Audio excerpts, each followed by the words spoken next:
Assalamualaikum warahmatullahi wabarakatuh. Jumpa lagi bersama saya, Pak Guru Adi.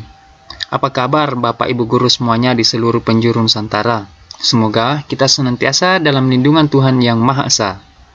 Pada video kali ini, saya akan membahas tentang Keputusan Menteri Pendidikan dan Kebudayaan Nomor 719-P-2020 tentang pedoman pembelajaran di masa pandemi COVID-19. Selanjutnya, Surat Keputusan Kepala Badan Penelitian dan Pengembangan dan Perbukuan Nomor 018-H-KR-2020 tentang KI dan KD pada masa kondisi khusus. Ya, Bapak Ibu Guru semuanya, untuk lebih mengepisiekan waktu, langsung saja kita mereview apa saja perbedaan dari Permendikbud sebelumnya, yaitu Permendikbud nomor 37 tahun 2018 dan Surat Keputusan Kepala Badan Penelitian dan Pengembangan dan Perbukuan nomor 018-H-KR-2020 tentang KI dan KD pada masa kondisi khusus. Mengingat pada saat ini kita masih dalam kondisi pandemi COVID-19, jadi KI dan KD yang digunakan harus sesuai dengan KI dan KD yang telah dikeluarkan oleh surat keputusan tersebut. Nah, Bapak Ibu Guru semuanya, format yang saya buat ini hanya sebagai acuan. Jika Bapak Ibu Guru memiliki format lain yang lebih efektif, boleh share di kolom komentar. Ya, ini hanya sebagai panduan saja ya Bapak Ibu Guru semuanya. Jadi, judulnya adalah Analisis Penyederhanaan Kompetensi Dasar pada Masa Kondisi Khusus Pandemi COVID-19. Jangan lupa tuliskan identitas. Yang pertama, satuan pendidikan, kemudian kelas, tahun pelajaran, dan muatan pelajaran. Nah, khusus untuk video kali ini, muatan pembelajaran yang akan kita bahas khusus pada muatan bahasa Indonesia. Nah, untuk muatan-muatan yang lainnya, mulai dari IPA, IPS, Matematika, PPKN, dan SPDP, ya, kita akan bahas pada video selanjutnya. Makanya jangan lupa like, komen, subscribe, share, dan jangan lupa aktifkan tanda loncengnya agar Bapak Ibu Guru semuanya dapat mendapatkan informasi ketika Pak Guru Adi akan mengupload video tentang analisis penyederhanaan kompetensi dasar pada masa COVID-19 untuk muatan-muatan pembelajaran yang lainnya. Langsung saja Bapak Ibu, saya akan pandu Bapak Ibu Guru semuanya untuk mereview apa saja perbedaan-perbedaan yang terdapat pada kedua KI dan KD tersebut. Nah, kolom yang pertama, Bapak Ibu Guru semuanya, ada kolom nomor, kemudian kompetensi inti. Di dalam kompetensi inti yang akan kita bandingkan adalah Permendikbud nomor 37 tahun 2018 dan Balitbangkbud nomor 018-H-KR-2020. Kemudian yang terakhir ada kolom deskripsi perbedaan. Kemudian saya berikan dalam kurung jika ada, karena tidak semua dari kompetensi pengetahuan dan keterampilan yang mengalami perubahan-perubahan atau perbedaan. Ada beberapa KI dan KD yang tetap. Nah, oke, langsung saja Bapak Ibu. Untuk yang pertama, kompetensi inti untuk pengetahuan. Kita lihat di sini. Yang pertama di Permendikbud nomor 37 tahun 2018 dan Balitbangkbud nomor 018-H-KR-2020 tidak mengalami perubahan sama sekali. Jadi Bapak Ibu Guru semuanya boleh menggunakan, tetap beracuan pada kompetensi pengetahuan yang sebelumnya.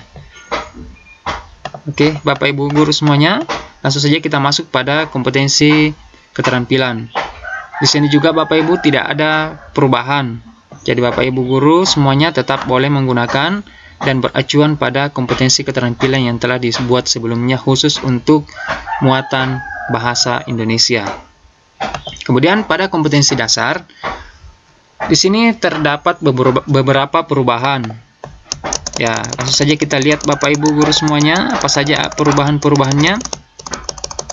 Jadi, untuk KD 3.1 di Permendikbud nomor 37 tahun 2018, bunyinya menentukan pokok pikiran dalam teks lisan dan tulis. Sedangkan pada Balitbang tahun 2020, berubah bunyinya menjadi mengklasifikasi informasi yang didapat dari buku ke dalam aspek apa, di mana, kapan, siapa, mengapa, dan bagaimana. Nah, yang saya masukkan di sini untuk deskripsi perbedaannya Bapak Ibu, yang pertama perubahan dari KKO-nya. KKO adalah kata kerja operasional. Ya, dari yang sebelumnya di Permendikbud sebelumnya yaitu menentukan, sekarang berubah menjadi mengklasifikasi. Ya, yang ini Bapak Ibu guru semuanya. Kemudian yang kedua, bukan hanya KKO-nya yang berubah, tetapi juga ada perubahan pada materi pembelajarannya. Ya, yang mana pada materi sebelumnya menentukan pokok pikiran, sekarang untuk yang Balitbang tahun 2020 berubah menjadi kata tanya apa, di mana, kapan, siapa, mengapa, dan bagaimana. Jadi ada perbedaan yang sangat signifikan Bapak Ibu.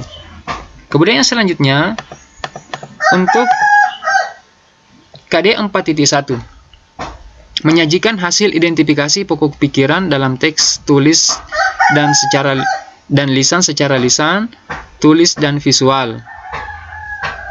Ya, kemudian untuk yang Balitbang tahun 2020 berubah bunyinya seperti ini. Menyajikan hasil klasifikasi informasi yang didapat dari buku yang dikelompokkan dalam aspek apa, di mana, kapan, siapa, mengapa, dan bagaimana menggunakan kosakata baku. Ya, ini juga Bapak Ibu guru semuanya terjadi perbedaan yang sangat signifikan. Nah, selanjutnya untuk KD 3.2. Untuk KD 3.2 pada Permendikbud tahun 2018 bunyinya mengklasifikasi informasi yang didapat dari buku ke dalam aspek apa, di mana, kapan, siapa, mengapa, dan bagaimana. Ya, untuk di khusus pandemi COVID-19 berubah menjadi meringkas teks penjelasan atau eksplanasi dari media cetak atau elektronik. Jadi yang pertama terjadi perubahan pada KKO-nya. KKO-nya dari mengklasifikasi berubah menjadi meringkas. Kemudian yang selanjutnya terjadi juga perubahan pada materi pembelajaran dari kata tanya apa, di mana, kapan, siapa, mengapa, dan bagaimana menjadi sekarang materinya adalah teks penjelasan atau eksplanasi. Untuk KD keterampilan, yang pertama terjadi perubahan pada materi pembelajarannya dari kata tanya apa, di mana, kapan, siapa, mengapa, dan bagaimana berubah menjadi teks penjelasan atau eksplanasi dari media cetak atau elektronik. Kemudian untuk KD 3.3, ya, perubahan yang paling mendasar adalah perubahan dari KKO-nya dari meringkas menjadi berubah menjadi menganalisis. Kemudian yang kedua, perubahan selanjutnya adalah pada materi pembelajarannya dari sebelumnya teks eksplanasi berubah menjadi iklan. Nah, kemudian untuk KD 4.3,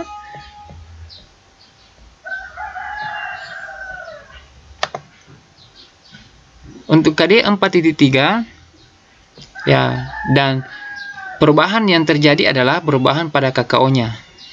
Yang sebelumnya menyajikan berubah menjadi memeragakan. Kemudian yang kedua, perubahan pada materi pembelajarannya. Dari materi pembelajaran teks eksplanasi berubah menjadi iklan. Ya, selanjutnya pada KD 3.4. Pada KD 3.4, perubahan yang mendasar adalah perubahan pada KKO-nya.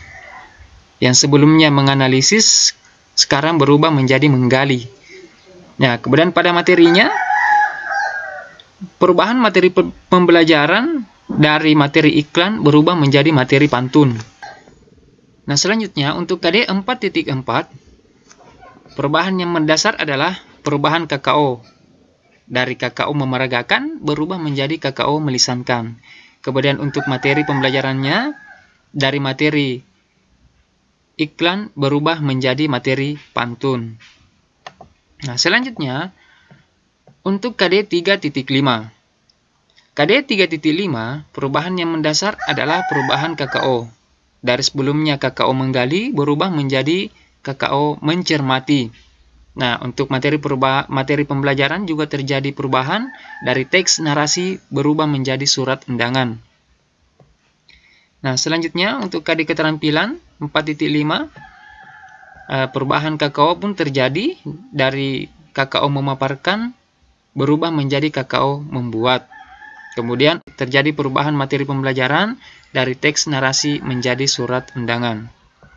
Kemudian untuk KD 3.6, ini juga salah satu perubahannya. Yang dulunya yang di Permendikbud tahun 2018 nomor 37 tahun 2018 ada sampai 3.9, ada 9 KD yang dibelajarkan. Nah, sekarang di masa pandemi COVID-19 ini tinggal 5 KD yang dibelajarkan kepada peserta didik kita. Nah, inilah tujuannya penyederhanaan agar peserta didik kita tidak terlalu kewalahan dalam mengerjakan tugas-tugas yang ada di rumahnya. Ya, karena adanya keluhan-keluhan dari orang tua bahwa anaknya terlalu terbebani dengan tugas-tugas, sehingga keluarlah surat edaran ini dari Balitbang untuk menyederhanakan KI dan KD. Nah, tujuannya adalah mudah-mudahan peserta didik kita senantiasa belajar di rumahnya dan tidak terjadi stres yang berlebihan. Baiklah Bapak Ibu Guru semuanya, itulah review singkat dari Pak Guru Adi tentang analisis penyederhanaan kompetensi dasar pada masa kondisi khusus pandemi COVID-19. Jadi perbedaan dari Permendikbud nomor 37 tahun 2018 ke Balitbang nomor 018/H/KAIR tahun 2020. Nah, semoga review kali ini dapat bermanfaat untuk kita semua. Dan jangan lupa, jika ada masukan-masukan yang sifatnya membangun, silahkan tinggalkan di kolom komentar. Pak Guru Adi akan selalu terbuka untuk menerima sumbangsi-sumbangsi saran, kritikan-kritikan yang sifatnya membangun, biar konten-konten selanjutnya yang Pak Guru Adi buat akan lebih sempurna lagi. Nah, demikianlah video saya kali ini. Semoga bermanfaat untuk kita semua. Dan jangan lupa like, komen, subscribe, share, dan jangan lupa aktifkan tanda loncengnya, biar Bapak Ibu Guru semuanya bisa dapat info video-video terbaru dari saya. Karena Pak Guru Adi masih akan mereview analisis tentang perubahan KI dan KD untuk muatan-muatan pembelajaran lainnya. Wassalamualaikum warahmatullahi wabarakatuh.